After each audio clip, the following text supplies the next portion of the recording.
নমস্কার। শুরু করছি আজকের গল্প। প্রখ্যাত সাহিত্যিক ঔপন্যাসিক শ্রী তারাশঙ্কর বন্দ্যোপাধ্যায়ের গল্প বিষধর।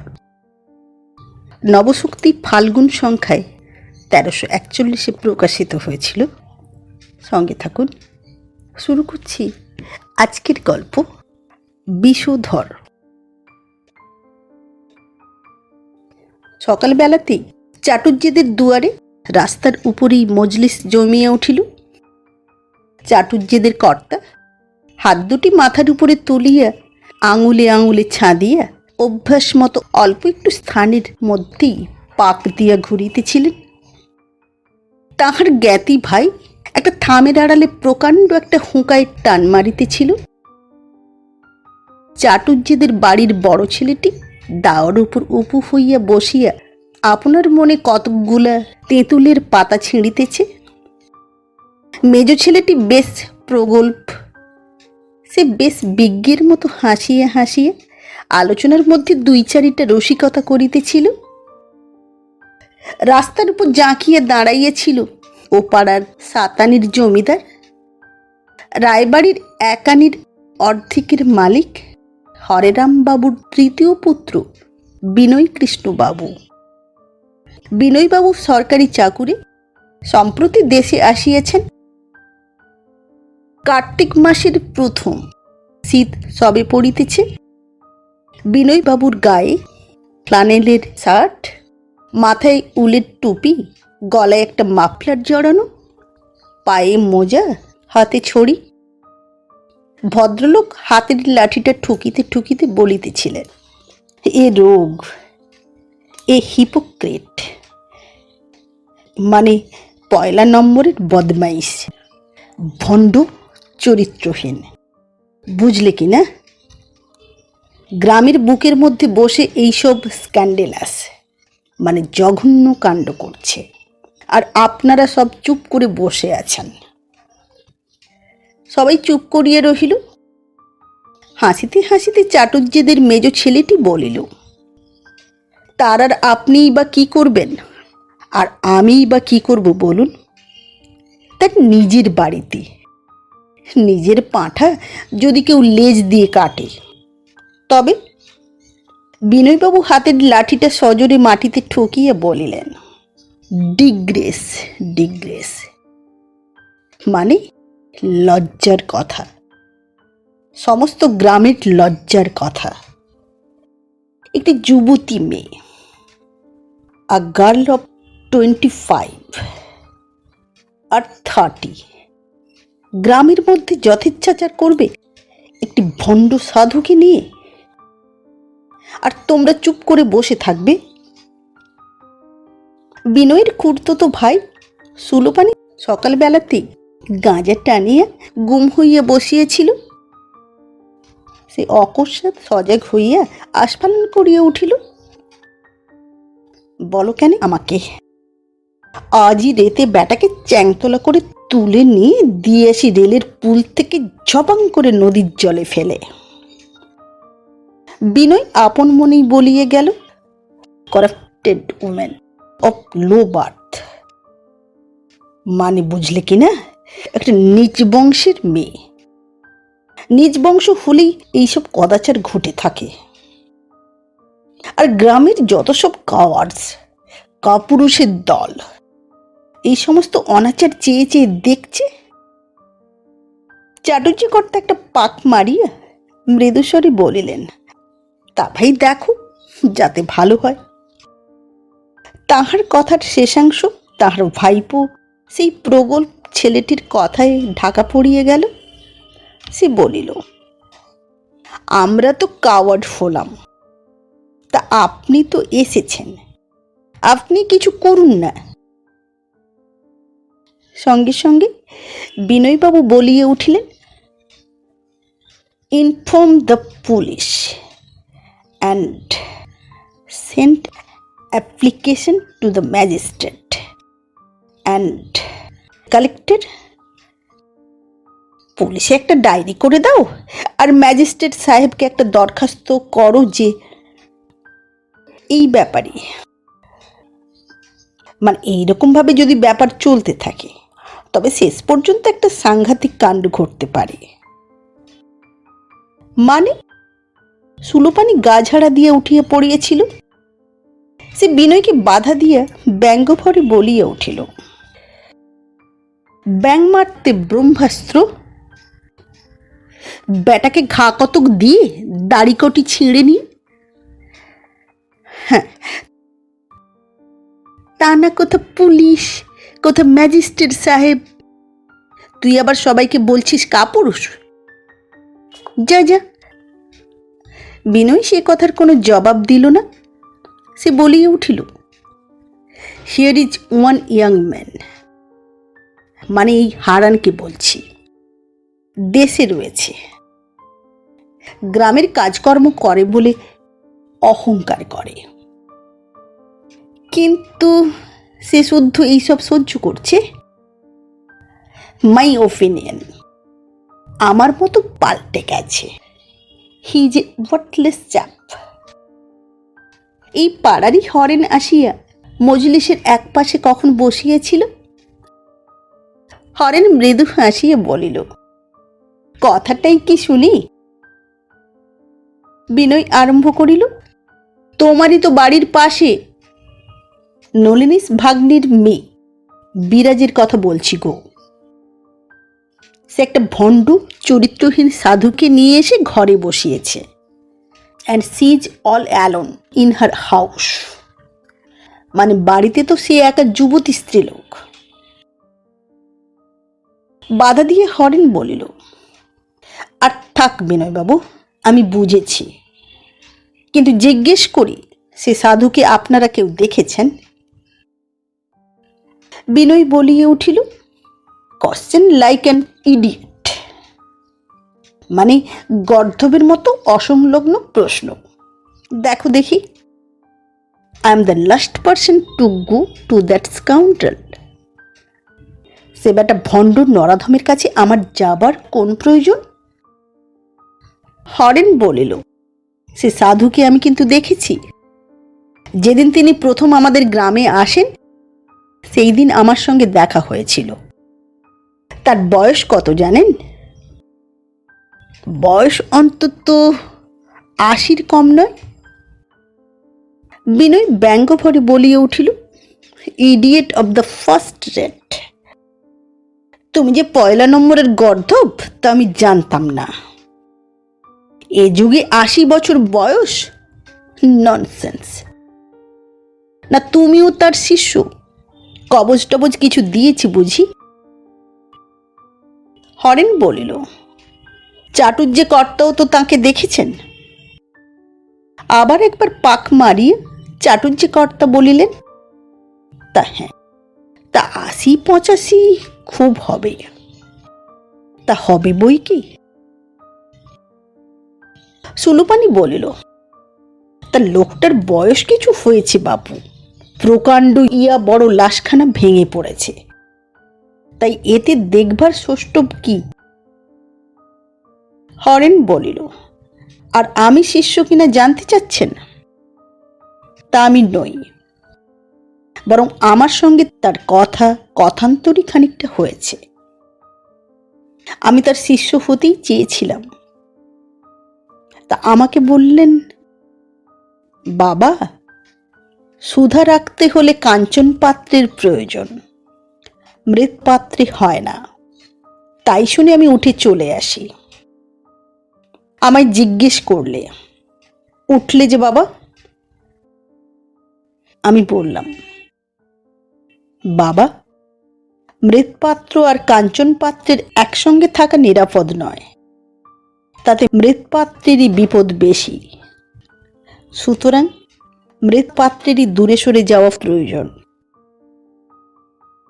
বিনয় বলিল, দেখো দেখি ব্যাটার আস্পর্ধা, ব্যাটা দাম্ভিক ভণ্ড, ব্যাটা গ্রামের মধ্যে বসে লুচি মোহনভোগ মারছেন, আর অভিভাবকহীনা যুবতী শিষ্যা। হরেন বাধা দিল, বলিল, এই কথাটার আমি প্রতিবাদ করি বিনয়বাবু। লোকটার সঙ্গে আমার বচসা হয়েছিল, কিন্তু এর দোষ তাকে আমি দিতে পারবো না। তাছাড়া এই তার বয়স, এ বয়সে কাউকে পাপের সন্দেহ করা আর রক্তসন্ধে দেখে আগুন লেগেছে মনে করা একরকমেরই ভুল। বিনয় উষ্ণ হইয়া উঠিয়াছিল। সে বলিল, do you mean to say? মানে তুমি কি বলতে চাও যে আফটার 80? হরেনও তাহাকে বাধা দিয়ে বলিল, সে তো বলতে চাই, তাছাড়া আরও একটা কথা বলতে চাই।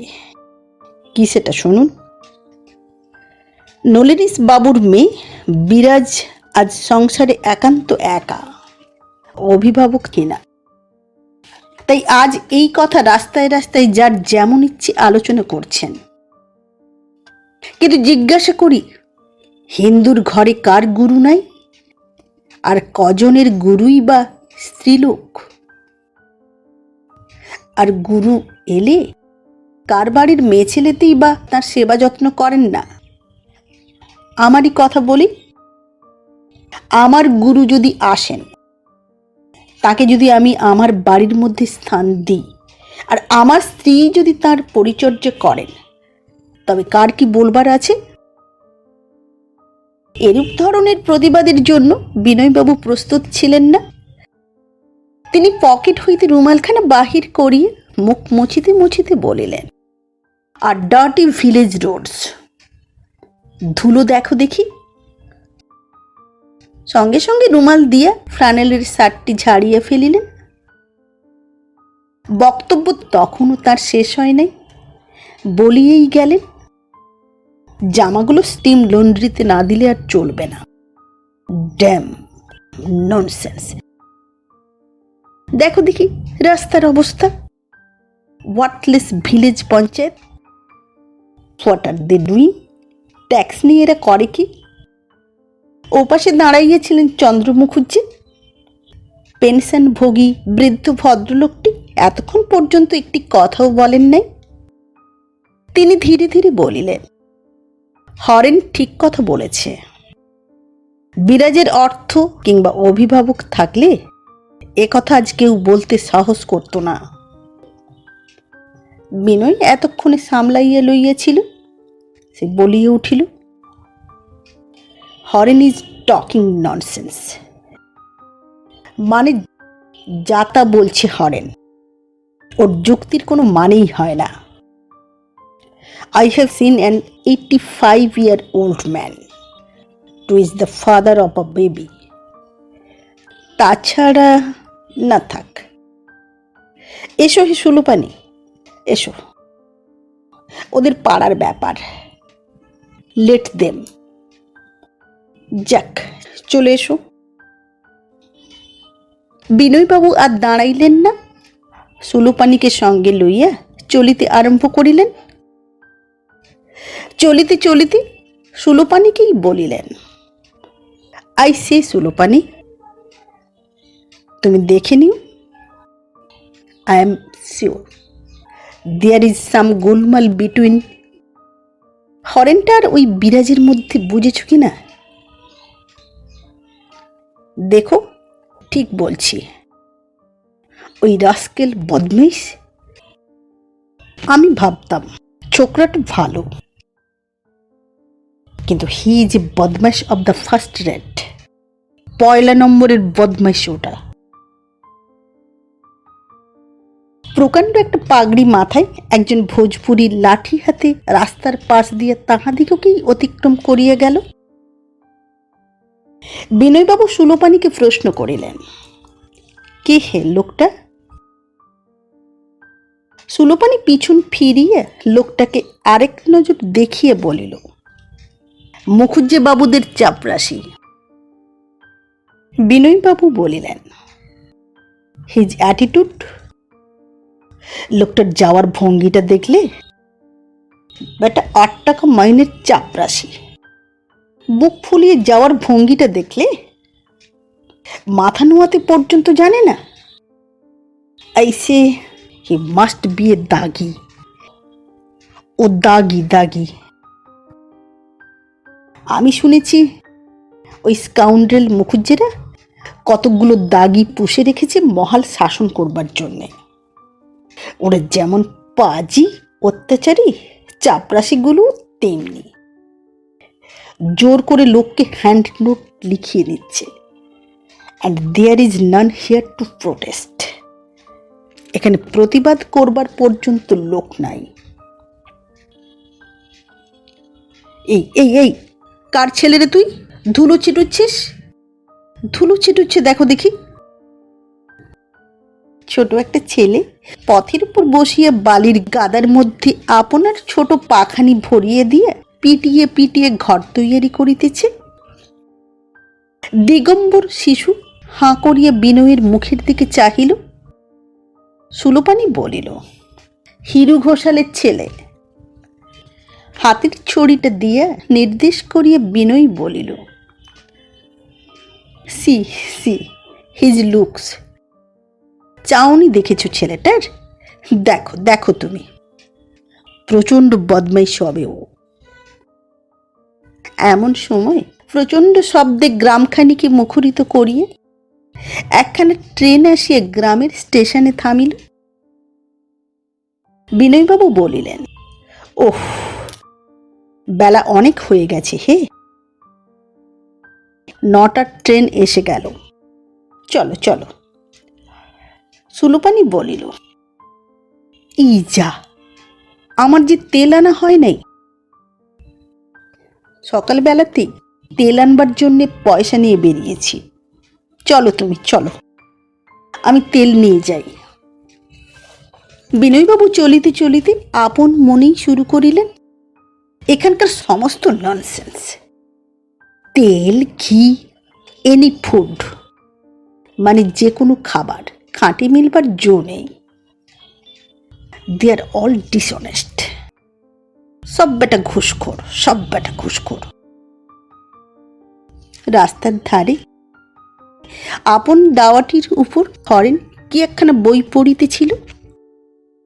রাস্তার উপর হইতে কে তাহাকে ডাকিল, মশায় মশায়। হরেন মুখ তুলিয়ে চাহিয়ে দেখিল 15-16 বৎসরের একটি কিশোর ছেলে দাঁড়াইয়া আছে। ছেলেটি এখানকার নয়, বিদেশি বলিয়েই মনে হইল। হরেন বলিল, আমাকে বলছেন? ছেলেটি বলিল, আগে হ্যাঁ। হরেন ছেলেটিকে ভালো করিয়ে দেখিতেছিল। উজ্জ্বল গৌরবর্ণ ছেলেটি, কিন্তু বিশৃঙ্খল বেশভূষা, রুক্ষ চুল, পায়ে জুতো নাই, গায়ে শুধু একখানি র্যাপার, আয়ত চোখ দুটি যেন ক্লান্ত, গাল রাঙা হইয়া উঠিয়াছে। হরেন বলিল, কি বলছেন বলুন। ছেলেটি মাটির দিকে চাহিয়ে যেন একটু ইতস্তত করিয়ে বলিল, গোষ্ঠবিহারী রায়ের বাড়িটা কোন দিকে জানেন? হরেন বিস্মিত হইয়া গেল। গোষ্ঠবিহারী রায় আজ 10-12 বৎসর মারা গিয়েছে, তাহার বাড়ি পর্যন্ত ভাঙিয়া ভূমিষ্যৎ হইয়া গিয়েছে। সে বলিল, সেখানে কোথায় যাবেন আপনি? তিনি তো অনেক দিন মারা গিয়েছেন, আর তার বাড়িঘরও সব ভেঙে গিয়েছে। ছেলেটি বহুক্ষণ নীরবে নত মুখে দাঁড়াইয়া রহিল। হরেন তাহার দিকেই চাহিয়েছিল। অকস্মাৎ মনে হইল ছেলেটি যেন কাঁদিতেছে। সে একটু অগ্রসর হইয়া আসিয়া প্রশ্ন করিল, কাঁদছেন আপনি? গোষ্ঠবাবু কে হতেন আপনার? ছেলেটি চোখ মুছিয়ে মুখ তুলিয়া ম্লানভাবে একটু হাসিয়ে বলিল, আচ্ছা, তার ভাঙা বাড়িটা কোনখানে যদি একটু। হরেন বলিল, উঠে আসুন। রাস্তায় দাঁড়িয়ে রইলেন কেন? আপনি উঠে আসুন, গোষ্ঠবাবুর ভাইপোরা আছেন। ছেলেটি বলিল, না, সেখানে কোথাও আমি যাব না, আমি পরের ট্রেনেই ফিরে যাব। হরেন আবার বলিল, বেশ তো, আমার এখানেই উঠে আসুন। আপনাকে দেখে মনে হচ্ছে সমস্ত রাত্রি জেগে আসছেন, একটু জল টল খান। তারপরে ছেলেটি বলিল, যাব, কিন্তু একটি প্রতিশ্রুতি দিতে হবে আপনাকে। হরেনের বিস্ময় ক্রমশ বাড়িতেছিল। সে বলিল, কি বলুন? মৃদুস্বরে ছেলেটি বলিল, আমার পরিচয় জিজ্ঞাসা করবেন না দয়া করে। হরেন সবিস্ময়ে ছেলেটির দিকে নীরবে চাহিয়া রহিল। ছেলেটি বলিল, আমি চোর নই, ডাকাত নই, কোনো অপরাধীও নই, তবুও কোনো পরিচয় আমি দিতে পারবো না। তাহার চোখ জলে ভরিয়া উঠিল, কণ্ঠস্বর রুদ্ধ হইয়া আসিতেছিল। হরেন দেখিল ছেলেটি আত্মসংবরণ করিবার জন্য প্রাণপণে চেষ্টা করিতেছে, কিন্তু তবু সে পারিতেছে না। হরেন বলিল, তাই হবে, আসুন, উঠে আসুন, আপনি আসুন। ছেলেটি উঠিয়া আসিয়া মাটির উপরেই বসিয়া পড়িল। হরেন ব্যস্ত হইয়া বলিল, ও কি, ও কি, মাটির উপরে কেন? উঠে তক্তপোষের উপর বসুন। ছেলেটি ধীরে ধীরে বলিল, থাক, আমার অশৌচ, আমার মা মারা গেছেন। হরেন তাহাকে আর কোনো প্রশ্ন করিল না। সে তাড়াতাড়ি বাড়ির মধ্যে চলিয়া গেল। কিছুক্ষণ পরে একটি গ্লাসে শরবত, একখানি রেকাবিতে কিছু ফলমূল লইয়া ফিরিয়া আসিল। ছেলেটি দুইটি হাঁটুর মধ্যে মুখ গুঁজিয়া বসিয়াছিল। হরেন একখানি কম্বলের আসন পাতিয়া দিয়া রেকাবি ও গ্লাসটি নামাইয়া দিয়ে বলিল, উঠে একটু জল খান দেখে। ছেলেটি মুখ তুলিলে হরেন দেখিল চোখের জলে মুখখানি তাহার ভাসিয়ে গিয়েছে। ছেলেটি জল খাবারের দিকে একবার চাহিল, একবার হারানের দিকে চাহিল, তারপর একটি গভীর দীর্ঘ নিঃশ্বাস ফেলিয়া উঠিয়া দাঁড়াইয়া বলিল, মুখ হাত ধোব, একটু জল। হরেন তাড়াতাড়ি একটি গাড়ু আনিয়া নামাইয়া দিল।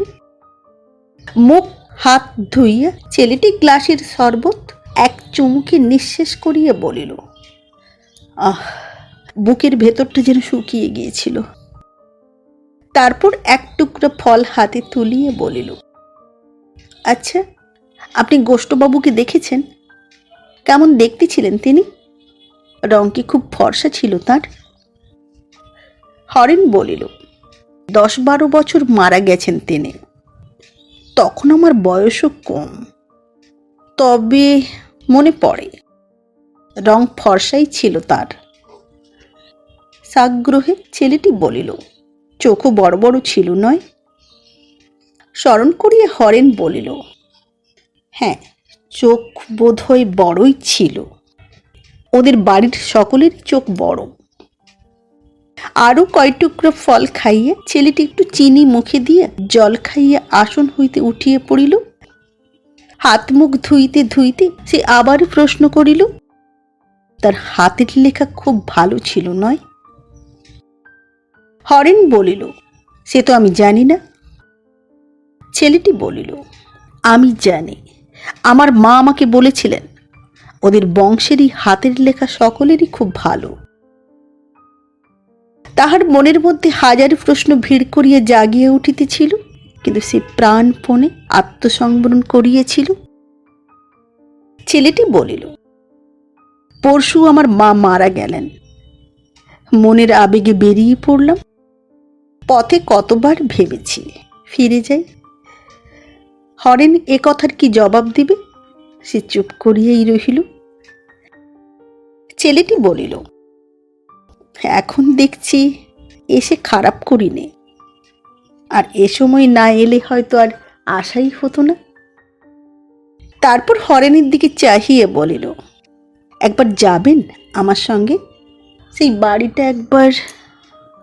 হরেন দেখিল ছেলেটির আয়ত চোখের দৃষ্টির মধ্যে পৃথিবীর দীনতম মিনতি যেন ঘনায়িত হইয়া উঠিয়াছে। সে তাড়াতাড়ি বলিল, বেশ তো, আমি বাড়ির মধ্যে এগুলো রেখে আসি, তারপর যাব। সে রেকাবি ও গ্লাস দুটি লইয়া চলিয়া গেল। ফিরিয়া আসিয়া সে দেখিল ছেলেটি একান্ত শোকাচ্ছন্ন উদাসীনতার মধ্যে কোনো গভীর চিন্তায় ভাবনায় ডুবিয়া আছে। সে ডাকিল, শুনছেন? উঠুন, চলুন আমার সঙ্গে। ছেলেটি একটি দীর্ঘ নিঃশ্বাস ফেলিয়া তাহার মুখের দিকে চাহিয়া বলিল, বসুন একটু। হরেন বসিল। ছেলেটি বলিল, কাউকে বলবো না ভেবেছিলাম, কিন্তু আপনাকে না বলে যেন শান্তি পাচ্ছি না, সেই কথাই বসে বসে ভাবছিলাম। হরেন সকৌতূহলে নীরবে প্রতীক্ষা করিয়া রহিল। ছেলেটিও নীরব। কিছুক্ষণ পরে সে বলিল, আমার মা বড় দুঃখিনী ছিলেন। কলকাতার এক বড় লোকের বাড়িতে ভাত রেঁধে আমায় মানুষ করেছিলেন, লেখাপড়াও শেখাচ্ছিলেন। শুনেছিলাম কুলিনের মেয়ে, স্বামী পরিত্যক্তা।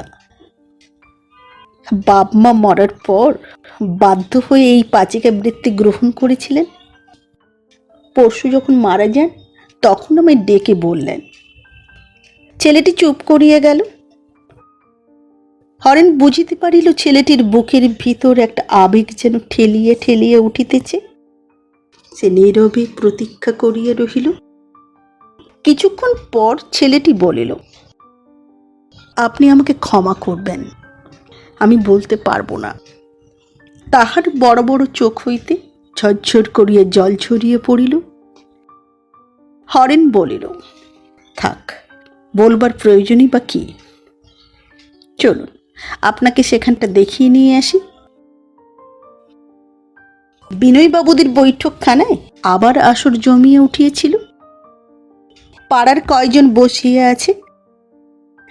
একটা ছেলে একখানা ফুলস্ক্যাপ কাগজ ও দোয়াত কলম লইয়া বসিয়া আছে।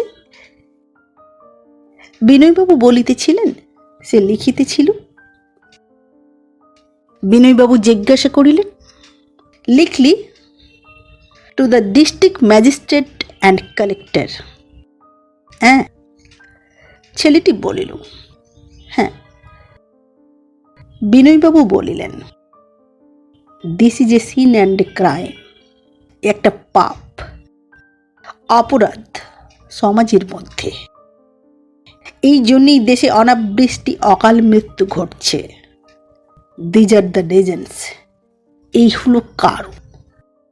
পাজি, হারামজাদা, ভ্রষ্টা স্ত্রীলোক। কিরে শালা চাষা, উঠে চলে যাচ্ছিস যে বড়? বিনয়বাবুর একটি প্রজা জোর হাতে বসিয়েছিল। সে বলিল, আগে ধান চাল না উঠলে দিতে পারবো না হুজুর। বিনয়বাবু বলিয়া উঠিলেন, হ্যাঁ, দিতে পারবো না হুজুর? অঙ্গ আমার শীতল হয়ে গেল আর কি। বস বেটা চাষা, বস। হ্যাঁ, লেখ রে, লেখ দরখাস্ত, with due respect to your honour. কে ওখানে দাঁড়িয়ে? কে? বিনয়বাবু বাহির হইয়া আসিলেন। পাশেই তাহাদের জ্ঞাতি গোষ্ঠবিহারী রায়ের ভাঙা ভিটা। সেখানে হরেন সেই ছেলেটিকে সঙ্গে লইয়া দাঁড়াইয়াছিল। বিনয়বাবু হরেনকে দেখিয়া সঙ্গে সঙ্গে ঘরে ঢুকিয়ে পড়িলেন। বলিলেন, দ্যাট রাস্কেল, ও স্পাই, স্পাই। ওই হরেনটা লুকিয়ে সব শুনতে এসেছে। Am I afraid of him? আমি কি ওকে ভয় করি? লেখ, লেখ দরখাস্ত। আমরাই হলাম সমাজপতি, আর আমরাই হলাম এ গ্রামের বনিয়াদি বংশ। আমি পতিত করব, সোশ্যাল বয়কট।